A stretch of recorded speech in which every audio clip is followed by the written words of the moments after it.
உன்னை கேட்டுதான் தண்ணி குடிக்கணும், உன்னை கேட்டுதான் நான் ஒண்ணு கடிக்கணும் மேடம். மூட்டை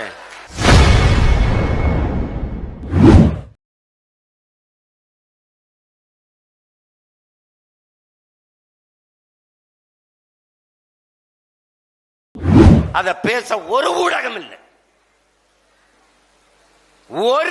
ஒருத்தர் கிடையாது. இது எப்படிப்பட்டது? சர்க்காரியா கமிஷன் அந்த வழக்கில் போய் நிற்கும் போது அங்கிருந்து சர்க்கரை எல்லாம் என்ன ஆயிடுச்சுன்னா எறும்பு தின்றுச்சுன்னு சொன்ன ஐயா கருணாநிதியின் வாரிசு ஆட்சியில அரிசி மூட்டையில ஏத்தி இறக்கும் போது 1900 கோடி காணாமல் தான் போகும். சிந்திச்சுங்கிறான். எப்படிப்பட்ட ஆட்சியாளர்கள் ஆளுகிறார்கள்? அந்த ஆட்சியை தூக்கி பிடித்து புகழ்ந்து பேச, தற்காத்து நிக்க இது குறித்து ஒருத்தர் பேசல.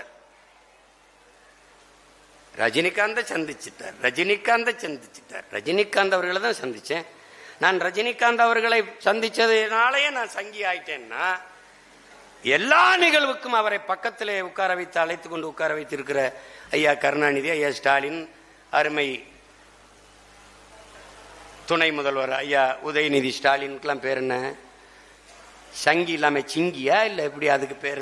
இல்ல அங்கி லுங்கியா இல்ல சொங்கியா இல்ல என்னது அதுக்கு பேர் என்ன? எப்படி நீ ரஜினிகாந்த் உன்னை கேட்டு தான் போன மேடம், வெறுப்பு தானே? உன்னை கேட்டுதான் தண்ணி குடிக்கணும், உன்னை கேட்டுதான் நான் ஒண்ணு கடிக்கணும் மேடம். மூட்டை பேசுறதுக்கு எதில் என்ன போய் சுவத்துல நாக்க தேய்ச்சி நக்கிட்டுறா நாயே.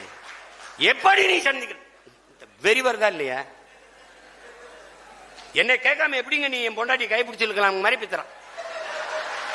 வெறி ஆகுதா இல்லையா? எனக்கு தெரியும்டா என்ன செய்யறதுன்னு. நான் ரஜினிகாந்த் ஐயா வச்சு சந்திச்சதுனாலே RSS ஆயிட்டாரு, சங்கி ஆயிட்டாரு, அப்படியே போயிட்டாரு. அப்ப காலையில மகனும் மாலையில நீங்களும் போய் மோடி சந்திக்கும் போது அங்க சங்கி வரலையோ? அது சங்கி இல்லையா? சதுரங்க விளையாட்டா ஐயா வாங்க, கேலோ இந்தியாவா ஐயா வாங்க, அங்க சங்கி இல்ல. அமரன் படத்தை பார்த்து விட்டு அவர் பாராட்டி விட்டார். நான் சும்மா நல்லா இருக்குன்னு சொல்லிட்டு வந்த அமிர்தாய்